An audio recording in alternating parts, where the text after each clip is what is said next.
tous et bienvenue dans le Figaro Live Music. Aujourd'hui, nous accueillons Sage qui va nous interpréter 2 titres de son nouvel album, Paint Myself et une reprise.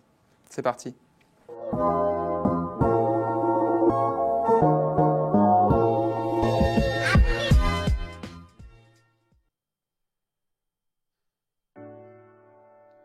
Can we talk about us again?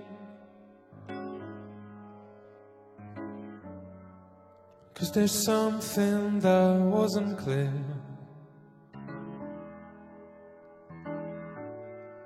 Though you can guess what's on my mind. We said never lie, never hide. 'Cause I love you more than I can, and I learn and I understand what it feels like to be a man. And I don't care if we never dance, never go twice to the same place, and I'm glad we took another chance. 'Cause I like to write when you're around. 'Cause my songs feel true by your side.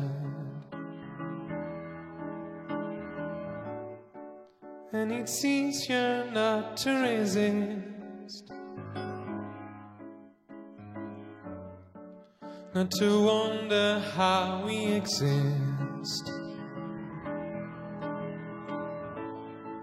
'Cause I love you more than I can, and I learn and I understand what it feels like to be a man. And I don't care if we never dance, never go twice to the same place, and I'm glad we took another chance.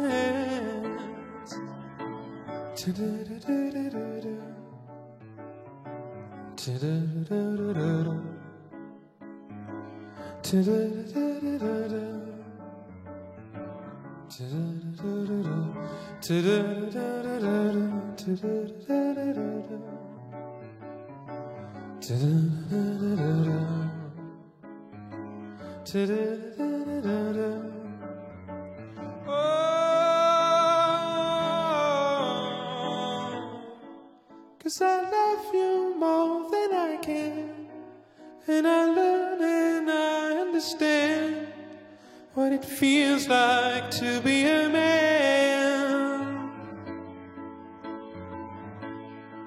And I don't care if we never dance, never go twice to the same place, and I'm glad we took another chance.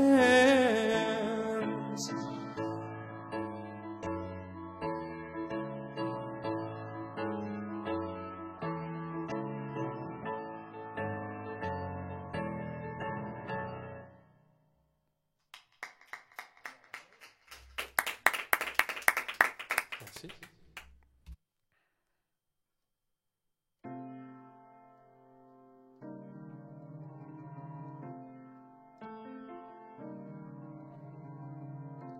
You wanna do something right, struggle for a brighter side, take the best part of what's left of your life.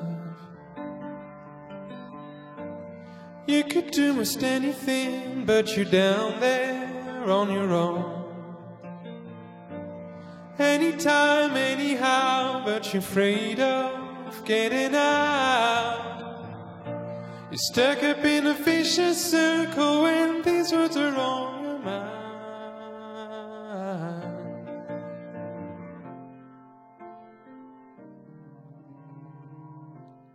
Everyone around you knows exactly how to deal with getting old. You can't tell who is wrong and who try. You could do most anything, but you're down there on your own.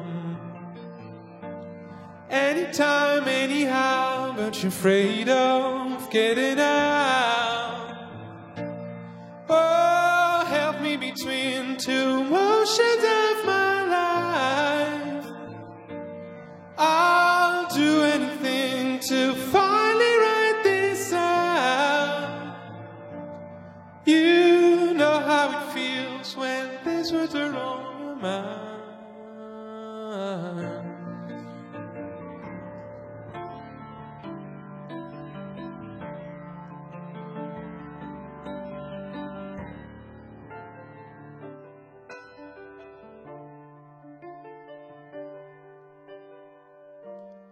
You could do most anything, but you're down there on your own. Anytime, anyhow, but you're afraid of getting out. Oh, help me between two motions of my life. I'll do anything to finally write this out. You know how it feels when these words are on your mind.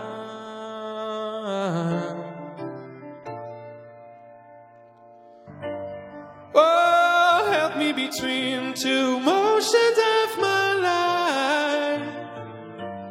I'll do anything to finally write this out. You know how it feels when these words are on your mind.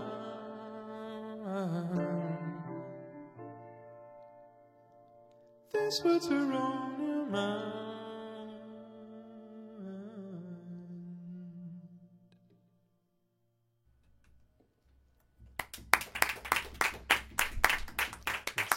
Merci beaucoup. Je vais vous jouer une dernière chanson qui n'est pas de moi. Celle-ci, c'est une chanson qui s'appelle Take On Me.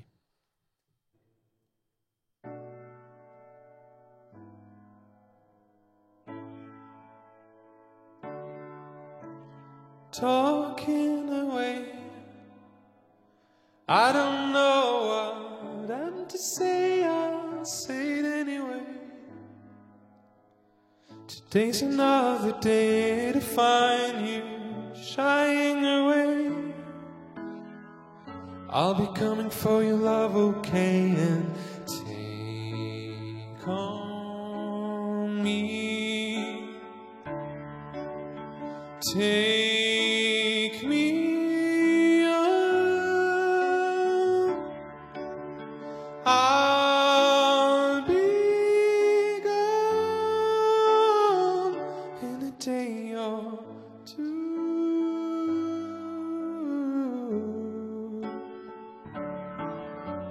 So needless to say, I'm odds and ends, but that's me. I'm stumbling away,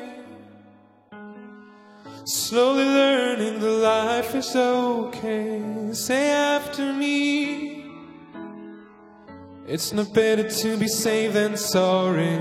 Take on me. Take me on. I'll be gone in a day or two.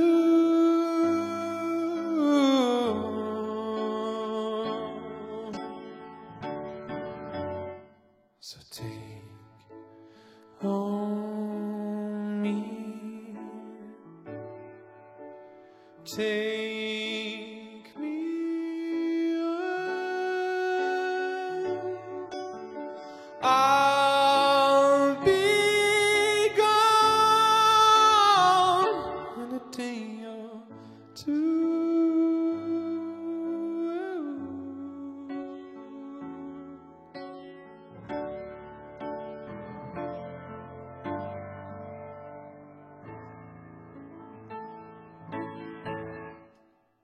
Merci.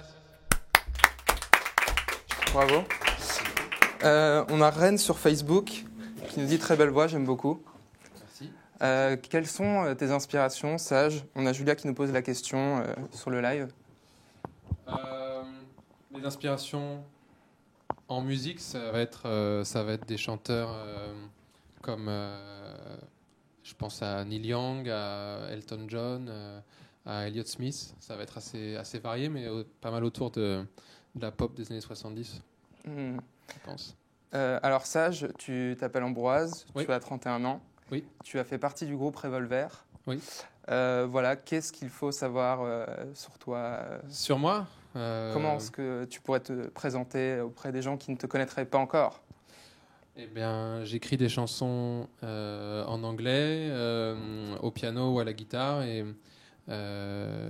j'ai enregistré un nouvel album qui vient de sortir, qui s'appelle Paint Myself, et que j'ai enregistré tout seul, où je joue à peu près tous les instruments dessus, et j'écris pas mal de chansons pour d'autres artistes aussi, où je réalise des albums. J'ai réalisé l'album de Clara Luciani, par exemple, récemment. Je peux continuer à dire plein de trucs. Mais ouais. Tu étais en concert à la Maroquinerie il n'y a pas longtemps, la semaine dernière. Ouais. C'était comment? C'était cool, je crois, de mon point de vue en tout cas. Le public était super. Ça faisait du bien de jouer ces morceaux devant des vrais gens. Et quelque part d'avoir un retour comme ça très direct. Ça faisait longtemps que j'avais pas fait de concert, et puis j'ai un groupe qui m'accompagne dont je suis vraiment très fier, et qui sont des musiciens fantastiques et des amis aussi dans la vraie vie. Donc non, c'était vraiment une expérience très chouette, et je refais des concerts à Paris à la rentrée. Je vais jouer tous les mois au Café de la Danse en septembre, octobre et novembre. Je fais 3 concerts là-bas. Il y a un peu partout en France aussi, dès la semaine prochaine en fait. Donc, Ça commence à la Cité de la Musique, c'est ça? Ouais, c'est le ça. 2 Ouais. juillet. Ouais, exactement. D'accord. Tu étais plutôt anxieux par rapport à la sortie de ton album. Il y avait des bonnes critiques de la part de la presse, et tu ne savais pas trop à quoi t'attendre de la part du public.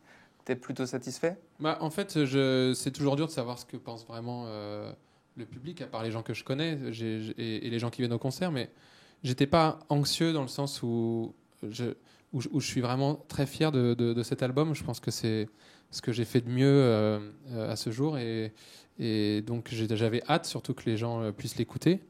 Maintenant, c'est sûr que c'est toujours un moment particulier de sortir un disque, parce qu'on a gardé comme ça quelque chose dans son coin pendant plusieurs mois, parfois même plusieurs années, et puis d'un coup il va vivre sa propre vie. Donc mais non, je suis plutôt content effectivement des retours que j'ai sur cet album. J'ai l'impression que les gens qui l'écoutent comprennent la démarche et comprennent ce qu'il signifie pour moi par rapport à ce que j'ai fait avant aussi. Donc non, c'est plutôt agréable. Justement, ta démarche, c'était plutôt aller vers la spontanéité, quitte à enregistrer, à faire le moins de prises possible pour pouvoir avoir justement cette parce qu'en chaleur. fait, comme j'ai enregistré l'album tout seul, j'ai joué tous les instruments, donc j'additionnais les instruments les uns après les autres, et en faisant ça, quelque part, j'avais la possibilité que chaque chose soit parfaite. Et en fait, le problème quand on fait ça, c'est qu'à la fin, le résultat est un petit peu sans saveur et trop propre. J'avais vraiment envie de faire un disque qui respire quelque chose de vivant, et j'ai gardé plein de prises imparfaites justement, et c'est pour ça que je me suis un peu forcé comme quand on fait une maquette en fait, une démo, à garder presque le premier jet à chaque fois, et plutôt à le mettre de côté et à le réécouter plus tard pour voir si c'était vraiment nul, ou s'il y avait au contraire une sincérité là-dedans. Bah, écoute, Steve sur le live nous dit que ton album est juste sublime. Ah bah merci, Donc, Steve. C'est plaisir. Voilà, et il y avait une analogie par rapport à la peinture, justement, dans le titre, par rapport aux couches, aux ajouts d'instruments, etc.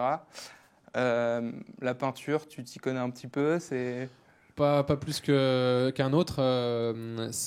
En fait, mais il y a cette dimension d'autoportrait musical, même si je ne parle pas que de moi dans les chansons, mais c'est surtout par rapport à la démarche, effectivement, d'ajouter les instruments les uns après les autres comme une couche de peinture. Et puis c'était un travail assez solitaire aussi, puisque voilà, je l'ai fait tout seul dans mon studio, qui ressemble d'ailleurs un peu à un atelier, en fait. Sauf qu'à la place de toile, ça va être des instruments. Mais sinon, non, je ne suis pas un spécialiste de la peinture. Je préfère pas m'aventurer là-dedans. Alors, on a une question de la part de Sébastien qui aimerait connaître ton genre musical, premièrement. Ouais. Mon genre, je dirais que c'est soit du soft rock, soit de la pop néoclassique. D'accord. Je dirais qu'il y a quelque chose d'assez classique dans le fait que ce soit des chansons avec des accords. C'est pas dans le sens de la musique classique, mais plus dans le sens classic rock. Comme dans les années 60-70. Et après, ce côté soft rock, c'est que j'ai voulu, je crois, aller vers des sonorités, comment dire. J'ai essayé de faire parfois de la pop très extravertie avec des moyens presque lofi ou très, comment dire, avec les moyens du bord, quoi. J'avais des percussions, je m'en suis servi pour faire des rythmiques là où on aurait pu entendre une énorme boîte à rythme. Donc c'est pour ça que j'aime bien ce terme de soft rock aussi. Alors Sébastien nous demandait également si tu essayais d'imiter Tracy Chapman.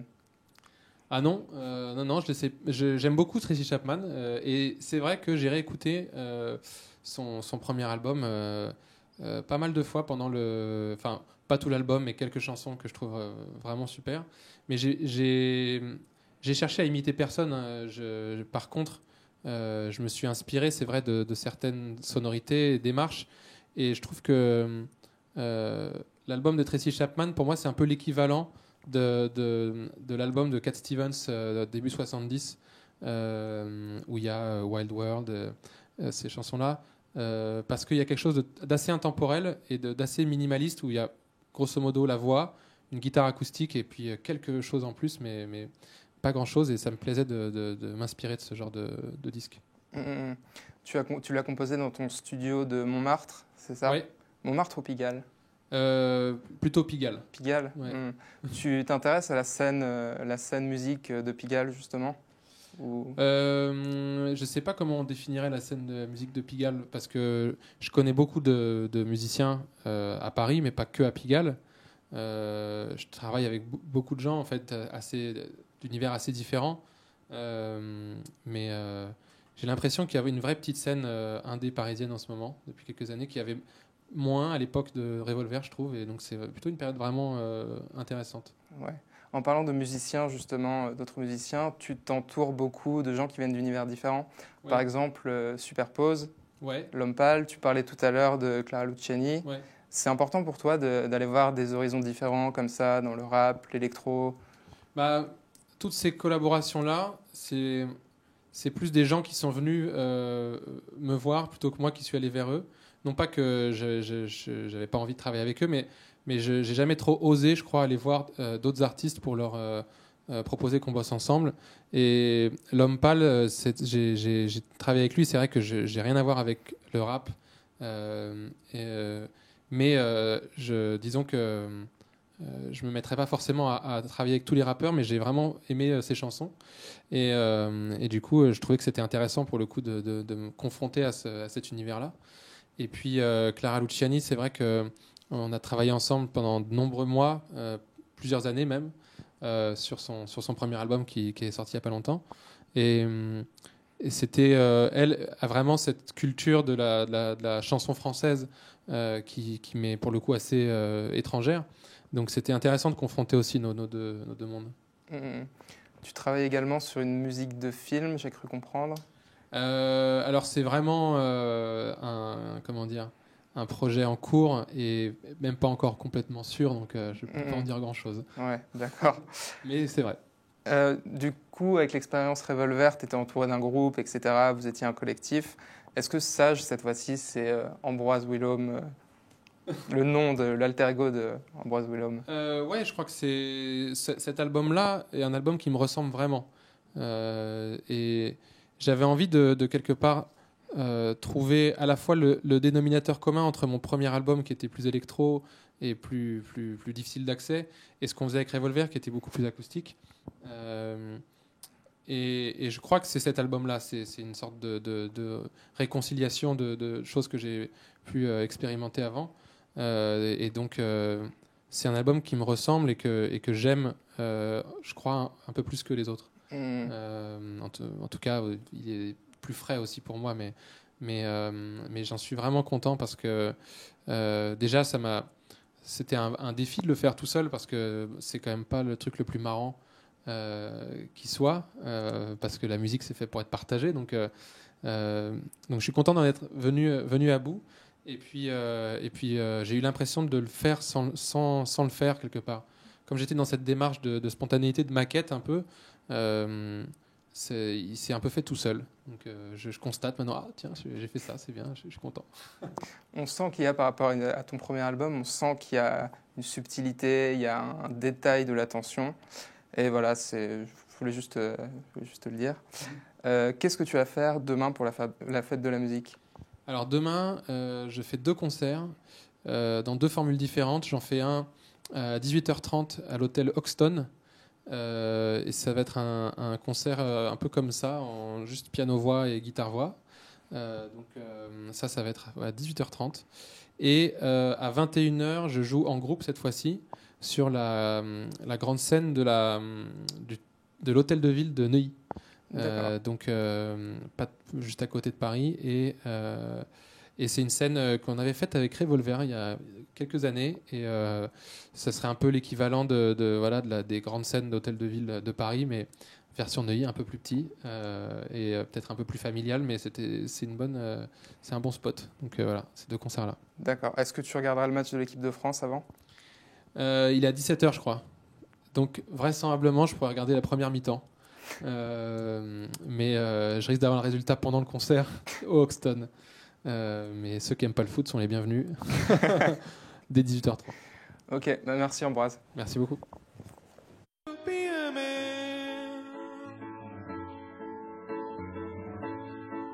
And I don't care if we never dance, never go twice to the same place. And I'm glad we took another chance.